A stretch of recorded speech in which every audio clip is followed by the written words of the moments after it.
Hello বন্ধুরা, good afternoon. কেমন আছো সবাই? গতকালকে বানিয়েছিলাম লোটে মাছের বড়া। অ্যাকচুয়ালি লোটে মাছ আনলে আমি এই বড়াটা খেতেই ভালোবাসি, আর আমাদের ঘরে সবাই এটাই খেতে ভালোবাসে। তো সেই জন্যই লোটে মাছ যখনই আনা হয় এই বড়াই বানানো হয়।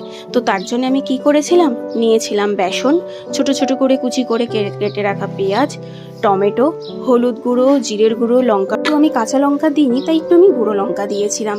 আর দিতে পারো তোমার ধনে পাতা কুচি আর একটু চালের গুঁড়ো। ব্যাস, দিয়ে গরম গরম এইভাবে একের পর এক তেলে দিয়ে তুলে নিলেই হয়ে যাবে লোটে মাছের বড়া। খেতে কিন্তু ভীষণ টেস্টি হয়। এটা শুধু ভাত দিয়ে ডাল দিয়ে না, এগুলো শুধু খেতেও ভীষণ ভালো লাগে।